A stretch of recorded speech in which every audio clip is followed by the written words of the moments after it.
It is 1 month today before submissions close for Kiwis to design a new flag, maybe a picture of a trout. The New Zealand Flag Consideration Project's been travelling the country, visiting all the nooks and crannies, trying to harness the nation's creativity. But there's mixed reviews as to whether anyone actually cares. Joining me now, the Flag Consideration Project's Deputy Chair, Kate de Goldi. Kate, thank you so much for joining us this morning. G'day, how are you? Very well, thank you. Sorry, my earpiece is slipping. No, that's okay. Well, it's not okay for you, but it's okay for us. So let's talk about how things have gone so far. The roadshow, I don't know, there are mixed reports to this. Some would argue the roadshow's been a bit of a disaster, averaging, 60 people per event? Roundabout, but the thing with the roadshow, Paul, is that we were obliged to have every kind of possible engagement available to people. There are still a significant number of people in New Zealand who don't go online and who like to meet face to face. They like to actually see the people who are dealing with this. So for those people, it's been really important. Do you get the feeling, because this has been running for quite a while now, as I say, 1 month to go, do you get the feeling that there is any kind of groundswell for a change?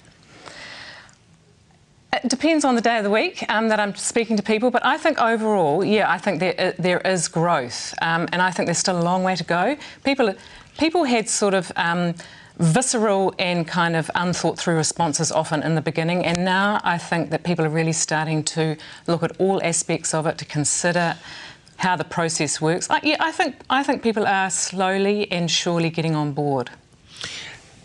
Talk about themes for me, because one of the big pushes here has been to try and encourage people to say, how do they feel? What do they think this should represent? Are there common themes coming through? Are you beginning to distill those down in your own mind? Yeah, mostly through the discussions rather than through the flag designs at the moment. The panel is concentrating on the engagement and the discussion around New Zealand identity, and there are certainly common themes coming through that. Like what sort of things?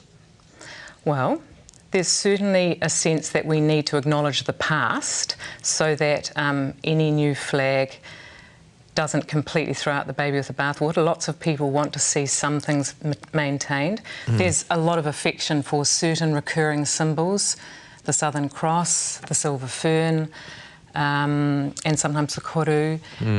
There's themes around whether New Zealand is a clean and green place, whether we're a Pacific nation, around unity, around the sort of more nebulous things about New Zealanders that are really hard to put into words, but sort of coalesce around notions like, we care for each other, we want to be an egalitarian society. I mean, as you're saying all these things, I'm thinking, God, there's going to be a lot of disappointed people, isn't there? Because you can't put too many themes on a flag, can you? No, a flag needs to be simple and balanced, and it needs to have few colours, and any symbols need to be very clear. Yes. And it can't be cluttered. So you're right, it's going to be a real task, an interesting task, trying to be aware of all those conversations and all those themes coming through, but somehow creating something that is instantly recognisable and feels right to as many people as possible. What is your gut feeling now? Is your gut feeling that we'll hold on to the current one, which feels right to me?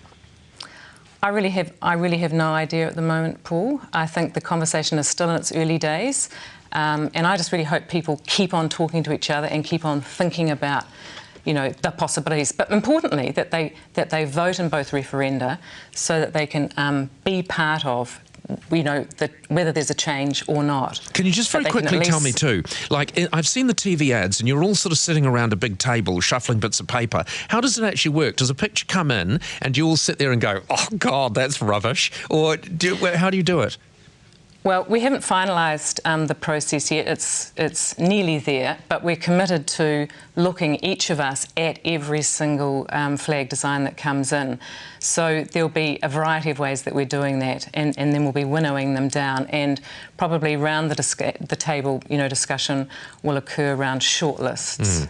Okay, all right, that's brilliant. Kate, thank you so much for joining us, and we'll talk to you again in sort of a month's time when you've probably got another 3,000 pictures to look at. Thank you. Yeah, thank you, Kate de Goldi there, who is the Flag Consideration Panel Deputy Chair.